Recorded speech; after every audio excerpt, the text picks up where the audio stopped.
las nalgas! ¡Solamente así entienden! ¡Deja de darle las nalgas a Salinas!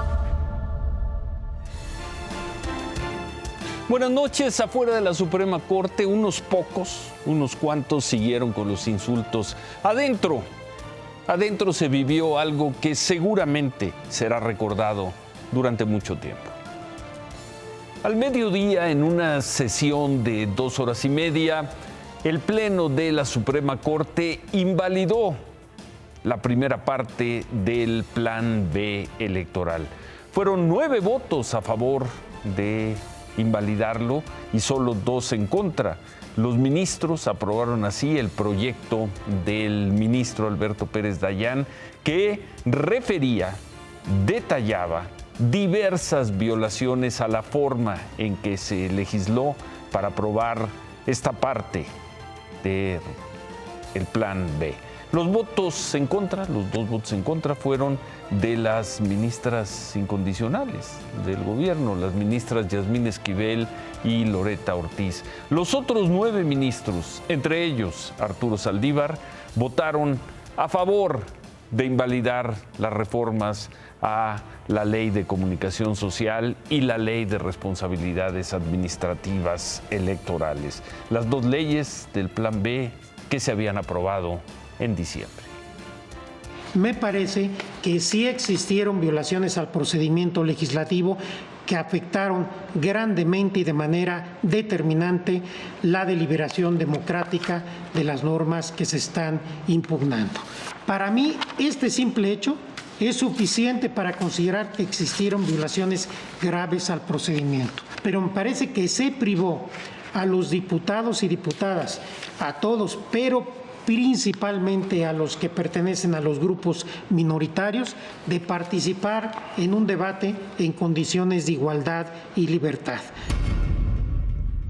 9-2, todos los ministros, salvo las 2 ministras que al parecer votarán siempre en el sentido que desea que lo hagan Palacio Nacional y el gobierno, pero los otros 9 ministros votaron en contra del Plan B. Parece una derrota grande para el Plan B electoral del presidente López Obrador y Morena, y quizá lo sea, pero lo invalidado, lo aniquilado hoy, solo tiene que ver con la comunicación y la participación activa de los funcionarios en los procesos electorales, nada más. La otra parte del Plan B, la esencial, la que toca la estructura del INE, sus recursos, la credencial del elector, la parte que según los opositores destazaría al INE, esa otra parte está hoy suspendida, pero no liquidada. Entre los especialistas hay 2 opiniones sobre el futuro de esa otra parte, la parte esencial. Una opinión considera que lo votado hoy en la Corte impacta directamente al Plan B completo y que no hay duda de que lo que sigue es una próxima votación para cancelarlo completamente. Pero hay otra interpretación que pide a los opositores y al movimiento del INE no se toca, les pide que no canten victoria tan pronto, pues la parte 1 y la parte 2 del Plan B no necesariamente tienen los mismos vicios y además fueron votadas en sesiones distintas y en tiempos distintos. No son lo mismo. Una interpretación grita que el Plan B está completo, el Plan B completo está muerto, y otra pide no cantar victoria todavía, pues faltaría lo más importante. Aunque a juzgar por este tuit, el gobierno ya da por enterrado el Plan B completo. Tuiteó el secretario de Gobernación, Adán Augusto López: el pueblo mexicano busca recuperar la confianza en sus instituciones, pero la Suprema Corte decidió seguir protegiendo intereses particulares. 9 ministros pasaron por encima de la voluntad democrática expresada por los representantes populares. No hay otra plan C en las urnas, pues si no hay otra, y ese plan C es ir a votar, ¿quiere eso decir que el Plan B está completamente liquidado? El coordinador de los senadores de Morena, Ricardo Monreal, recordó que él votó en contra del Plan B y aseguró que esto demuestra que hay división de poderes en México. Lo que se refleja es que como nunca hay un equilibrio, hay un contrapeso en las decisiones que se toman y hoy nos tocó al Poder Legislativo que nos enmienden la plana, dado que se aprobó a juicio de ellos con vicios en el procedimiento. El ex consejero presidente del INE, Lorenzo Córdoba, tuiteó en un encomiable ejercicio de autonomía frente a las inaceptables presiones desde el poder. Hoy la Suprema Corte, por 9 votos, determinó que la primera parte del Plan B se aprobó violando el proceso legislativo, por lo que se anula. Ello anticipa el destino de la segunda parte, pero habrá que esperar, habrá que ver. Y a juzgar por este otro tuit del gobernador de Veracruz, Cuitláhuac García, gobernador morenista, se prepara una gran protesta contra la Suprema Corte de Justicia. Tuiteó un gobernador: por la defensa de la soberanía del pueblo y contra la corrupción que invade a la Suprema Corte, me sumo a la concentración pacífica frente a la sede de la Corte el sábado 20 de mayo a las 12 del día. Convocamos al pueblo de México a defender la democracia y su soberanía. Plan C va. ¿Qué corrupción invade a la Suprema Corte de Justicia? ¿Qué prueba tendrá el gobernador de Veracruz para hacer una afirmación así? Lo más probable es que no tenga ninguna, pero ¿eso qué importa? ¿Qué importa en la generalización de la calumnia y el insulto? Porque ahí todo parece que vale. Lo diga un gobernador como el de Veracruz, o lo digan los pocos manifestantes que hoy cumplieron 15 días de insultos contra la Corte, en particular contra la ministra presidenta Norma Piña. La crónica de esta mañana, la crónica de Humberto Pachet.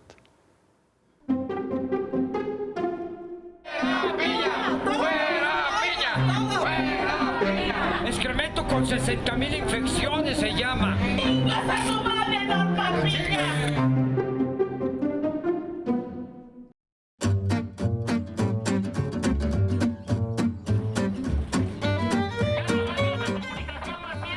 Hoy, el día más importante de la manifestación López Obradorista contra la mayoría de la Suprema Corte en torno al ya fallido Plan B de la reforma electoral, parecía que sería también el más desangelado, aunque sin faltar los repetidos insultos de las últimas 2 semanas. ¡Te pesan mucho las nalgas! Y la hagan respetar. Para eso le estamos pagando el... Solamente así entienden, no entienden de otra manera. El pueblo es grosero, no entienden de otra manera. Que chinga su madre, no entienden de otra manera. Pero algo se salió del guión.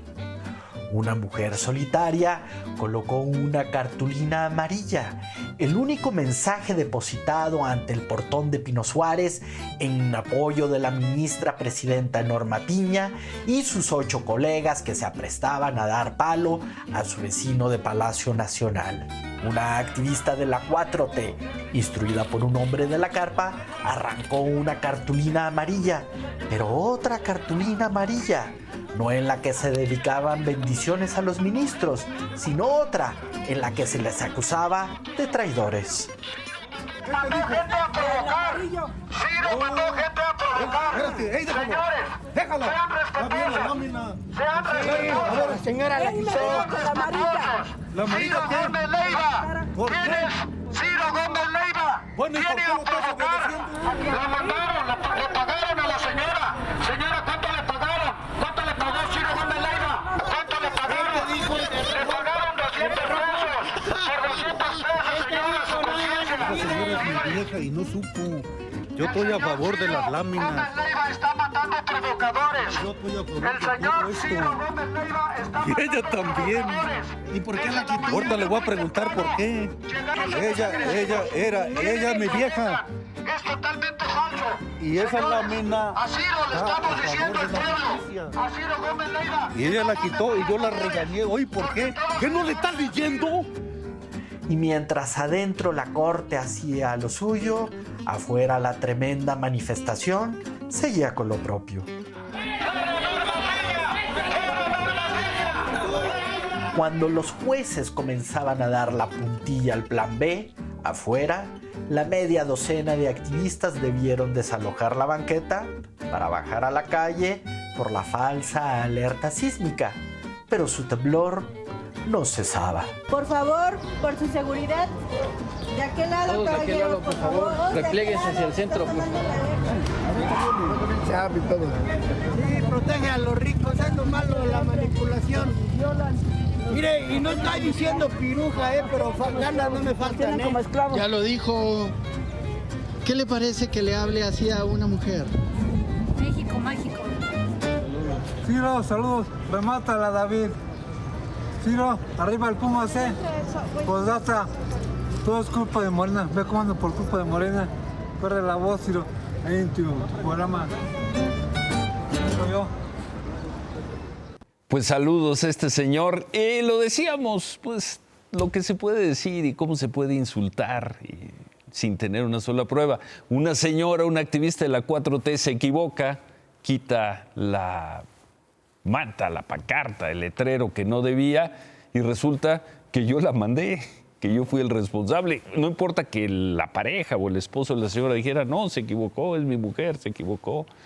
Ya el señor del altavoz decía que yo la había mandado y que además le había pagado 200 pesos para que quitara la manta. Pero bueno, así las cosas afuera de la Suprema Corte de Justicia y queda la votación 9-2 que acaba con una parte del llamado Plan B.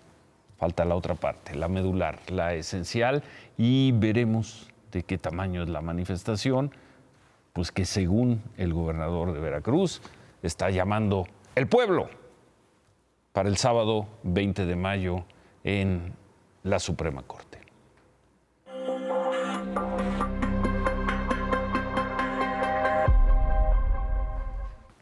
La noche del jueves, como lo hemos venido informando, termina el llamado Título 42, que es la medida impuesta, más que la noche del jueves, el jueves.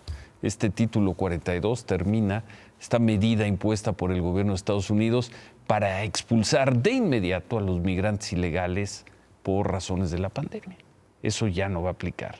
En la frontera, del lado de El Paso, Texas, ya hay otra emergencia, la de los migrantes que acampan en las calles, migrantes que, ¿quién lo diría?, movieron la frontera, la línea fronteriza de México, 1 kilómetro adentro del territorio de Estados Unidos.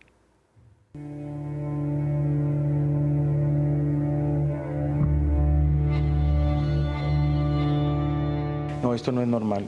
Es una crisis humanitaria, una crisis migratoria.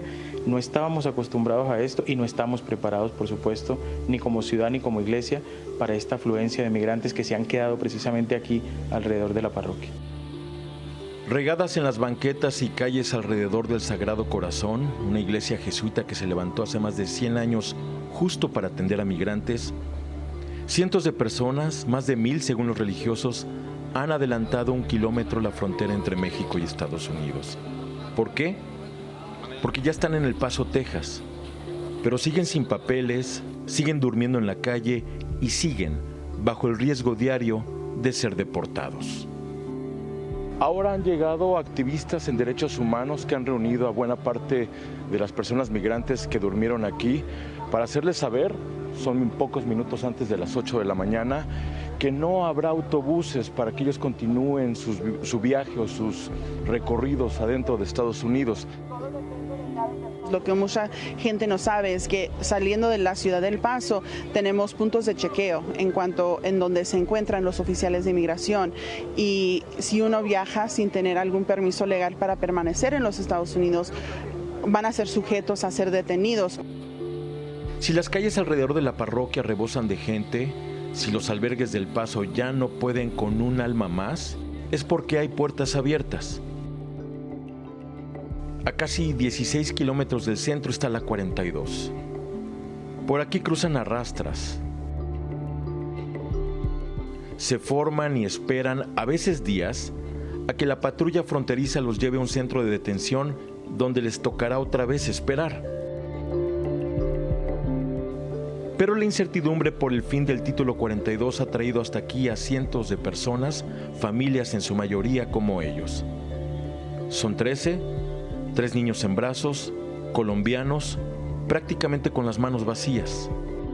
Atrás de ellos hay más de 600 personas esperando lo mismo, subirse a una camioneta que los saque para siempre de aquí.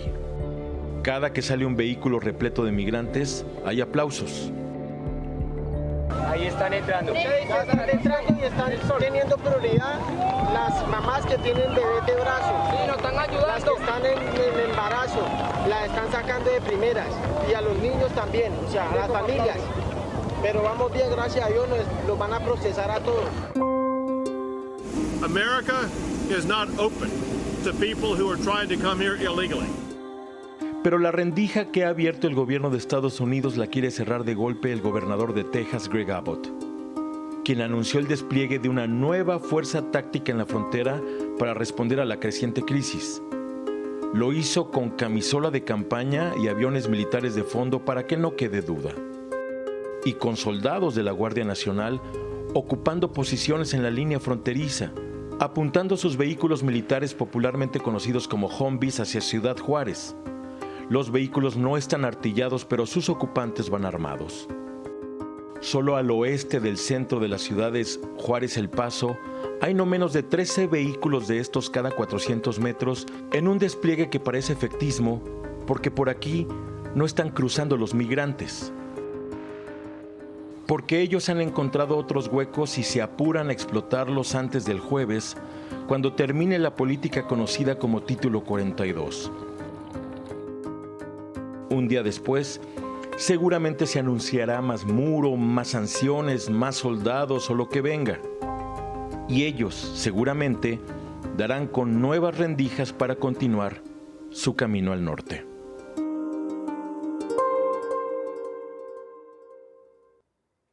Un kilómetro adentro del territorio de Estados Unidos.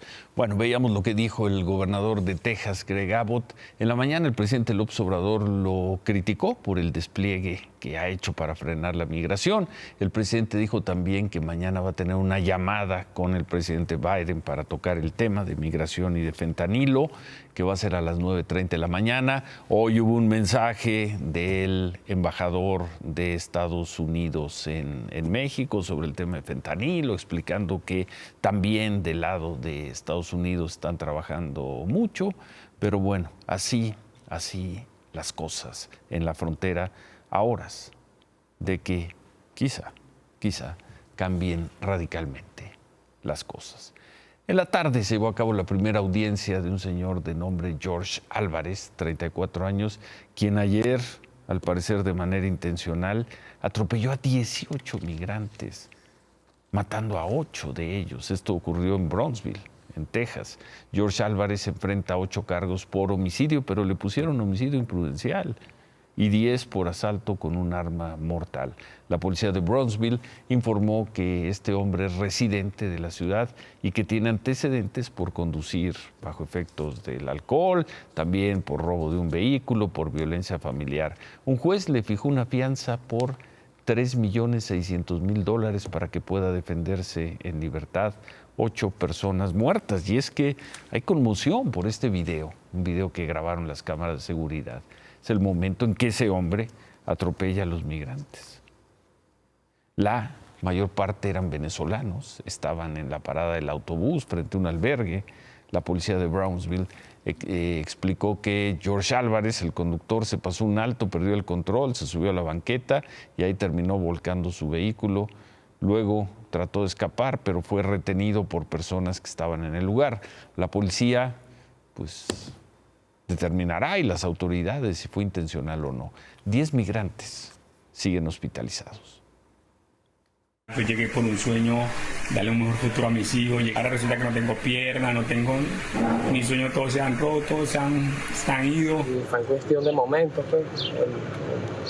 El asesino venía en el carro señalándonos, insultándonos, diciéndonos cosas como que... motherfucker, no sé, cosas así que no entiendo. Eso en el norte. En el sur, pues siguen llegando los migrantes. Hoy se dio se dio esta situación afuera del módulo de atención provisional del Instituto de Migración. Esto fue en Tapachula. Las autoridades calculan que son cerca de 3,000 migrantes, que fueron cerca de 3,000 migrantes los que se formaron para conseguir el permiso que les permita seguir en México 45 días, con lo cual tendrán 45 días para llegar a la frontera con Estados Unidos. Ahí están las imágenes. Claudia, buenas noches. Ciro. ¿Qué historias? Buenas noches. La alerta sísmica también aquí en la Ciudad de México se activó por error humano esta mañana.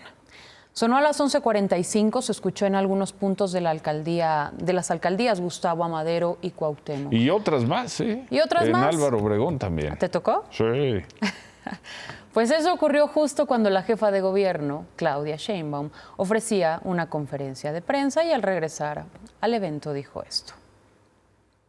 Ahora sí que pedimos disculpas a todos, pero pues fue parte de este proceso de revisión que normalmente se hace de las alarmas. Oiga, de este proceso de revisión, doctora, ¿no se escuchó en todas las alcaldías ni en todas las zonas? No, fueron 850 alarmas que... O sea, no fue que fuera un proceso de revisión programado, sino que estaban dándole mantenimiento al servidor y ahí... ¿Error humano que activaron? Sí, exactamente, puede llamarse así. Error humano. Hablando de Claudia Sheinbaum, el equipo del canciller Marcelo Ebrard difundió fotografías denunciando que en las últimas semanas se han borrado pintas de bardas y muros en apoyo a su candidatura a la presidencia. Aseguraron que el gobierno de la Ciudad de México, el que dirige Claudia Sheinbaum, ha borrado las pintas en Periférico, en La Condesa, en la Roma y en la alcaldía Tláhuac, entre varios otros lugares de la ciudad. Y acusaron que el gobierno capitalino ha tenido un doble criterio en este asunto, pues han dejado intactas las pintas a favor de la jefa de gobierno. Eso dice el equipo de Marcelo Ebrard. Sin embargo, la Secretaría de Obras y Servicios de la ciudad contestó a través de Twitter que no es cierto que a diario se limpian los espacios públicos con grafitis o publicidad no autorizada para evitar contaminación visual en las calles de la ciudad, y acompañaron este tuit con el video que estamos viendo en pantalla, donde se observa a trabajadores de la ciudad borrando no pintas de Marcelo, sino pintas a favor de la secretaria de Seguridad Ciudadana, Rosa Isela Rodríguez, pintas de la propia jefa de gobierno, Claudia Sheinbaum. Híjoles, ¿cuánto será hiperrealidad? En fin, pero pues parece que en junio ya van a definir allá en Morena cómo van a ser las cosas para determinar a su candidato presidencial. El Consejo del PRI aprobó, con una de esas votaciones tipo soviéticas, 518 votos a favor y 3 en contra. Repito, 518 a favor, 3 en contra, que Alejandro Moreno Alito pueda extender su mandato, su presidencia en el partido hasta después de las elecciones de 2024. La reunión fue híbrida, había gente ahí, gente conectada. Originalmente Alejandro Moreno y la secretaria general Carolina Villano habrían sido elegidas para irse en agosto, pero se van a quedar hasta después de las elecciones. Y esta tarde fue citado a comparecer ante comisiones del Congreso de la Ciudad de México el alcalde de Benito Juárez, Santiago Taboada. Cuando llegó a la sede del Congreso en la calle de Donceles, ya lo esperaban algunos simpatizantes.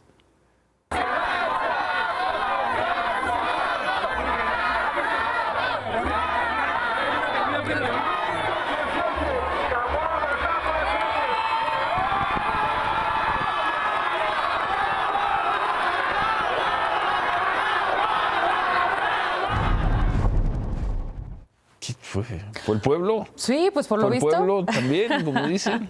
Por lo visto, fueron sus simpatizantes. Para el alcalde fue una comparecencia diferente desde que llegó, como lo veíamos. Esto lo hacen año con año los 16 alcaldes, sí. Pero adentro no le fue como afuera. Esperaba.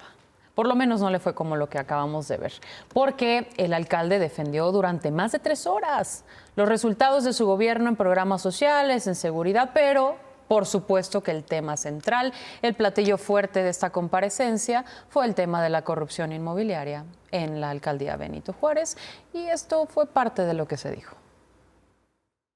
El trabajo que está realizando el día de hoy la Fiscalía es un trabajo de justicia para los vecinos que llevan años denunciando este tema ¿A cuántas personas denunció usted en Contraloría cuando empezó su gobierno?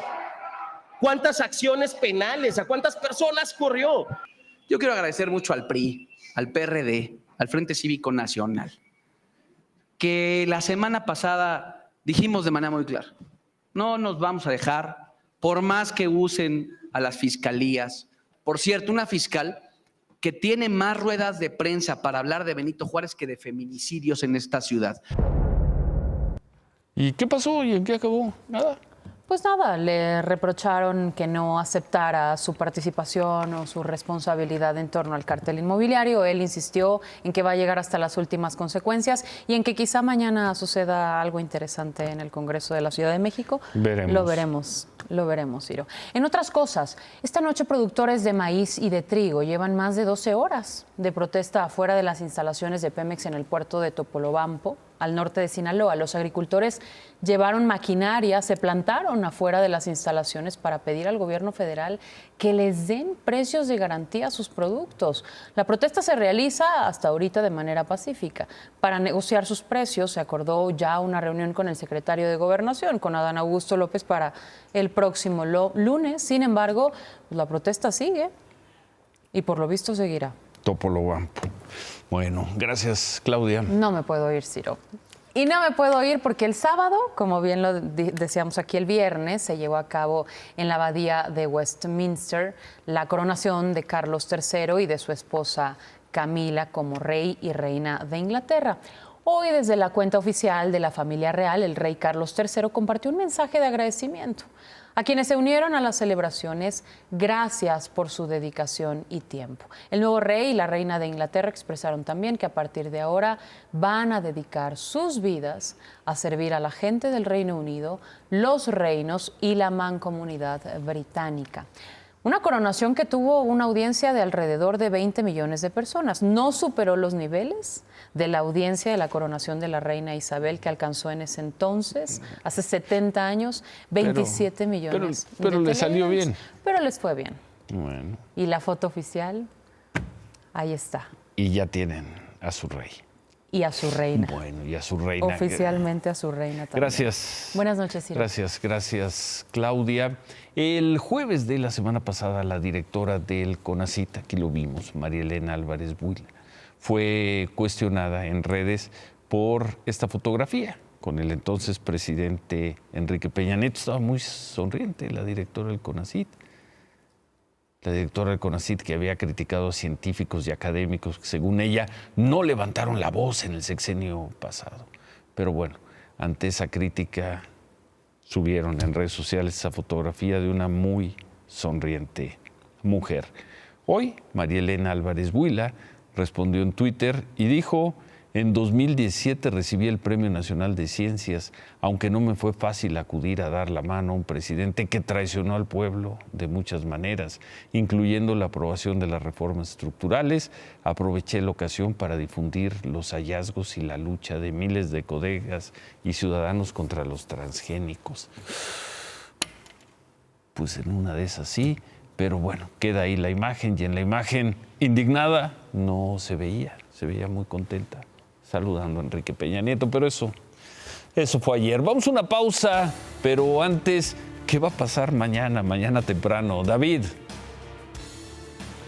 Verdaderamente bien, Ciro. Quizá será el mejor mes en muchísimo tiempo. Quizá ya estamos domando la inflación. Después del corte, te digo cómo va a estar.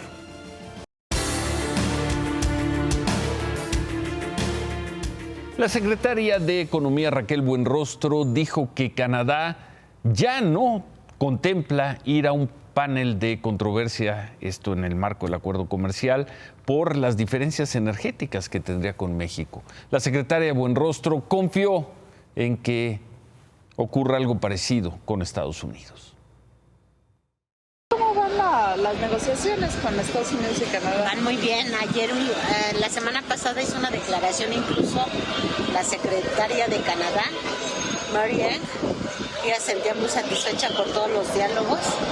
Incluso la ley minera la vieron bien y también dijeron que estaban muy contentos con el diálogo con la apertura de la consulta energética y que ellos no veían posibilidades de irse a paro. Lo acaba de anunciar ya Canadá.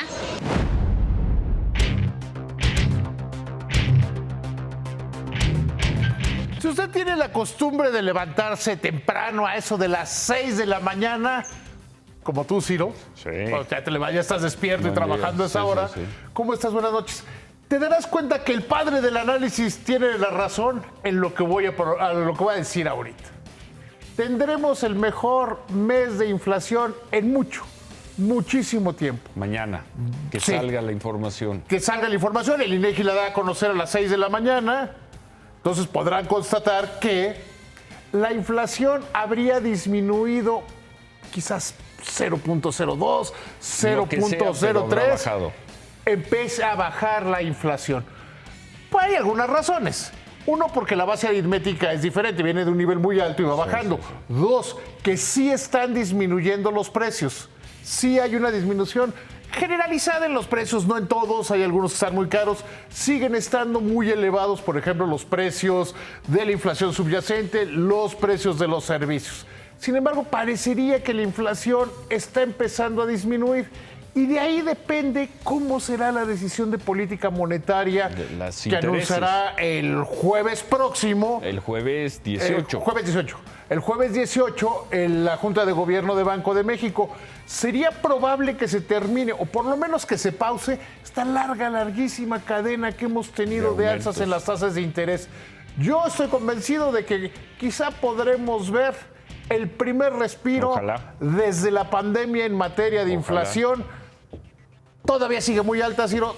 Todavía está muy alta, pero ahí vamos de gane. De Raquel Buenrostro no vas a decir nada. ¿Qué te parece si remato con ella? Bueno, entonces, remátala, David.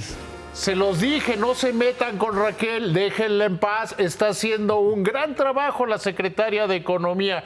Si logró domar a los canadienses en el sector energético, va por muy buen camino. Bueno, vamos a una pausa y al regresar, lo de hoy, lo que vimos hoy aquí, lo de hoy en la Suprema Corte es también una derrota para quienes llevan años asegurando que vivimos en una dictadura. Volvemos con eso.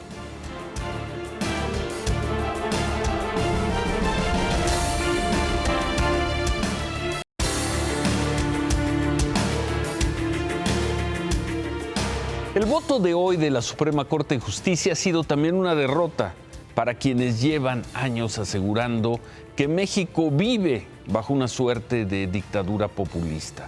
Hoy se probó una vez más que la democracia mexicana sí tiene contrapesos fuertes, contrapesos que sirven y funcionan. La Suprema Corte de Justicia es un ejemplo, hay muchos más.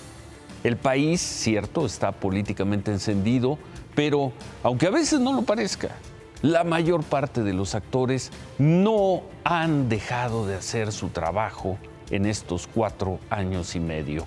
Funcionarios, legisladores, opositores, ciudadanos, jueces, organismos autónomos, empresarios, medios de información. 4 años y medio y aquí seguimos todos, cada quien en lo suyo, como debe ser. Se quedan con Qué Importa. Gracias, buenas noches. Ánimo.